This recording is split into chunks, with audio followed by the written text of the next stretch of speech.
A Primeira Guerra Mundial, um conflito que mudou o planeta para sempre, redesenhou fronteiras e deixou um saldo de 15 milhões de mortos. Mas a parte mais assustadora dessa história não são os números, é como tudo aconteceu.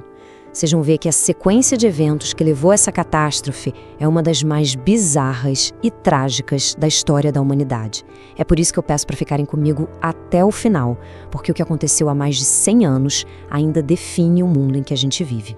E antes de mergulharmos nisso, se você gosta desse tipo de conteúdo, já deixa o seu like, escreve aí nos comentários o seu nome e de que cidade está assistindo. A participação de vocês é o que move o nosso trabalho. E tudo começa com essa pergunta que parece, quase absurda, não é?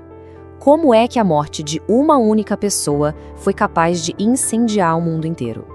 A resposta, como a gente vai ver, está numa perigosa reação em cadeia. Pensa numa fileira de dominós, todos de pé, bem pertinho um do outro, só esperando um empurrãozinho para tudo desmoronar. Então, para a gente entender a explosão, primeiro a gente precisa dar uma olhada no combustível. E no comecinho do século XX, a Europa era exatamente isso, um barril de pólvora gigante. As tensões estavam no ar e todo mundo sentia que qualquer coisinha podia fazer tudo e pelos ares. Eram basicamente 4 ingredientes nessa mistura explosiva. Primeiro, o imperialismo. As potências europeias disputavam colônias na África e na Ásia numa corrida maluca por poder e recursos. Depois, o nacionalismo. Um orgulho patriótico tão intenso que virava desprezo pelos outros países.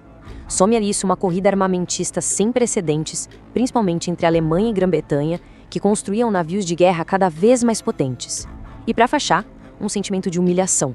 A França, por exemplo, ainda estava engasgada com a derrota para a Alemanha numa guerra anterior e queria vingança. E toda essa tensão acabou dividindo a Europa em 2 grandes times. De um lado a gente tinha a Tríplice Aliança, com a Alemanha, Áustria-Hungria e Itália. Do outro, a Tríplice Entente, formada por França, Rússia e Grã-Bretanha. O problema é que esses acordos eram como fios de armadilha. Se um país de um lado entrasse em guerra com o do outro, todos os seus aliados seriam arrastados para a briga.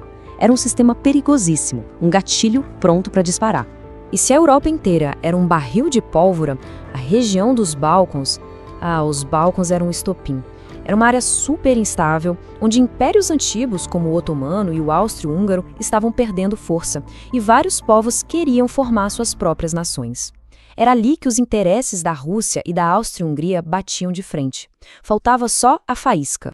Com o palco todo montado, com a tensão no máximo, um único evento estava prestes a acender o pavio e começar o incêndio. E a faísca veio nesse dia.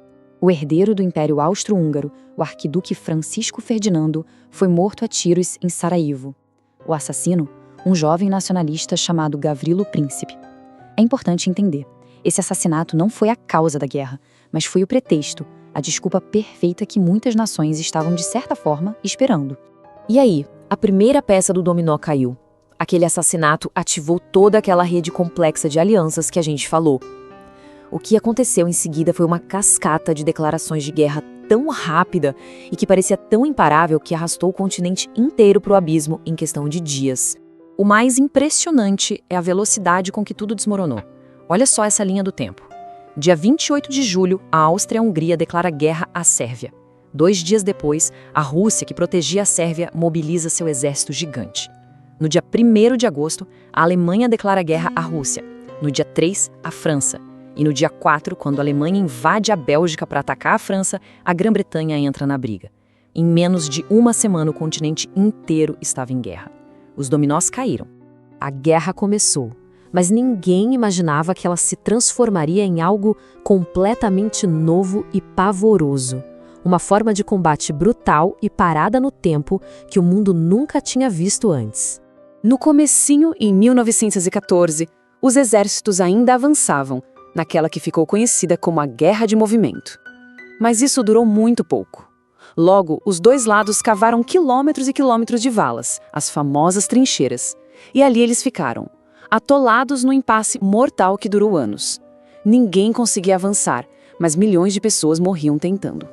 E a vida nessas valas era um verdadeiro inferno na terra. Para se ter uma ideia do horror, escuta só esse relato de um sargento da época. Ele dizia que os ratos corriam sobre eles, devoravam tudo, homens eram mordidos, era uma existência de lama, doenças, frio e, claro, a presença constante da morte. Psicologicamente devastador. E o que tornou tudo tão mortal foi a tecnologia. A Primeira Guerra foi, na verdade, a primeira grande guerra industrial. A capacidade de matar se tornou industrial. As metralhadoras tornavam qualquer avanço a pé um suicídio. A artilharia pesada não parava um segundo. E pela primeira vez usaram armas químicas em larga escala, como o gás de cloro e o gás mostarda. A matança se tornou uma indústria. Uma hora a guerra acabou. Mas a paz que foi assinada, bem, ela não resolveu as tensões. Na verdade, ela criou novas feridas, novas mágoas, que plantaram a semente de um conflito ainda pior no futuro. Primeiro, vamos olhar de novo para o custo humano, 15 milhões de mortos. É um número que a gente mal consegue processar. Essa cicatriz gigantesca na sociedade europeia preparou o terreno para as mudanças políticas extremas que viriam logo depois. E a guerra não matou só pessoas. Ela destruiu impérios. 4 gigantes que existiam há séculos simplesmente desapareceram do mapa. O Império Alemão, o Império Russo, o Austro-Húngaro e o Otomano. Todos eles viraram pó. E o mapa da Europa foi completamente redesenhado. E o ponto central do pós-guerra foi o famoso, ou melhor, o infame Tratado de Versalhes. Escrito só pelos vencedores, ele impôs condições humilhantes à Alemanha. O país foi forçado a aceitar sozinho toda a culpa pela guerra e a pagar uma dívida impagável. Em vez de cicatrizar as feridas, o tratado jogou sal nelas. Semeou o ressentimento. E isso nos leva à pergunta final, que na verdade é uma provocação. O Tratado de Versalhes foi mesmo um acordo de paz? Ou foi só uma pausa, um armistício de 20 anos antes que as mesmas tensões, agora muito piores, explodissem num conflito ainda mais devastador? Uma questão para a gente refletir, e eu quero saber a sua opinião. Comenta aqui embaixo o que você achou, qual sua visão sobre esses eventos. E se gostou dessa análise, não esqueça de deixar o like e se inscrever no canal, que isso nos fortalece demais. Obrigada pela companhia e até a próxima!